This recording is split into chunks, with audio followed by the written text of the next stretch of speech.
नीम करौली बाबा या नीम करौरी बाबा या महाराज जी की गणना 20वीं शताब्दी के सबसे महान संतों में होती है। इनका जन्म स्थान ग्राम अकबरपुर जिला फिरोजाबाद उत्तर प्रदेश है, जो कि हिरन गांव से 1 किलोमीटर दूरी पर है। कैंची, नैनीताल, भुवाली से 7 किमी की दूरी पर भुवालीगढ़ के बाईं ओर स्थित है। कैंची मंदिर में प्रतिवर्ष 15 जून को वार्षिक समारोह मनाया जाता है। उस दिन यहाँ बाबा के भक्तों की विशाल भीड़ लगी रहती है। महाराज जी इस युग के भारतीय दिव्य पुरुषों में से हैं। नीम करौली बाबा को हम महाराज जी कहते हैं। उनका जन्म एक धनी ब्राह्मण परिवार में हुआ। 11 वर्ष की उम्र में उनके माता पिता द्वारा शादी कर दिए जाने के बाद उन्होंने साधु बनने के लिए घर छोड़ दिया। बाद में वह अपने पिता के अनुरोध पर वैवाहिक जीवन जीने के लिए घर लौट आए। वह 2 बेटों और एक बेटी के पिता बने। ऐसा माना जाता है कि जब तक महाराज जी 17 वर्ष के थे उनको इतनी छोटी सी आयु में सारा ज्ञान था। बताते हैं भगवान श्री हनुमान उनके गुरु हैं। उन्होंने भारत में कई स्थानों का दौरा किया और विभिन्न राज्यों में अलग अलग नामों से जाने जाते थे। गंजम में मां तारा तारिणी शक्ति पीठ की यात्रा के दौरान स्थानीय लोगों ने उन्हें हनुमान जी चमत्कारी बाबा के नाम से संबोधित किया करते थे। कहा जाता है कि एक बार बाबा ट्रेन में सफर कर रहे थे, लेकिन उनके पास टिकट नहीं था, जिस कारण टीटी अफसर ने उन्हें पकड़ लिया। बिना टिकट होने के कारण अफसर ने उन्हें अगले स्टेशन में उतरने को कहा। स्टेशन का नाम नीम करौली था। स्टेशन के पास के गांव को नीम करौली के नाम से जाना जाता है।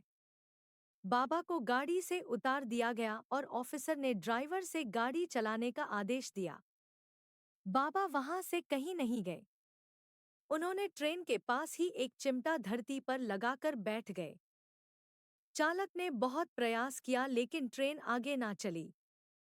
ट्रेन आगे ना चलने का नाम ही नहीं ले रही थी। तभी गाड़ी में बैठे सभी लोगों ने कहा, यह बाबा का प्रकोप है। उन्हें गाड़ी से उतार देने का कारण ही है कि गाड़ी नहीं चल रही है। तभी वहां बड़े ऑफिसर, जो कि बाबा से परिचित थे, उन्होंने बाबा से क्षमा मांगी और ड्राइवर और टिकट चेकर दोनों को बाबा से माफी मांगने को कहा। सबने मिलकर बाबा को मनाया और उनसे माफी मांगी।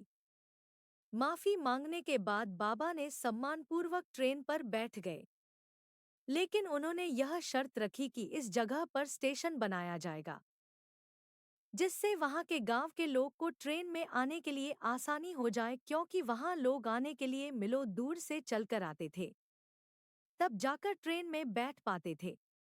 उन्होंने बाबा से वादा किया और वहां पर नीम करौली नाम का स्टेशन बन गया।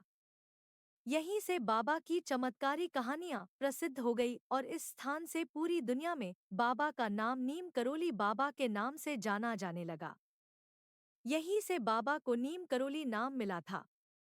बाबा अपने सादे जीवन और काम के लिए जाने जाते रहे हैं। मशहूर नीम करौली बाबा देश ही नहीं विदेशों में भी प्रसिद्ध हैं।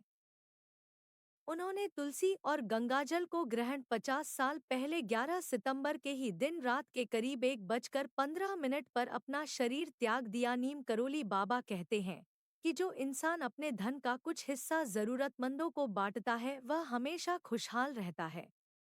नीम करौली बाबा के मुताबिक ऐसा करने से आर्थिक वृद्धि तो होती ही है और व्यक्ति को पुण्य की प्राप्ति होती है।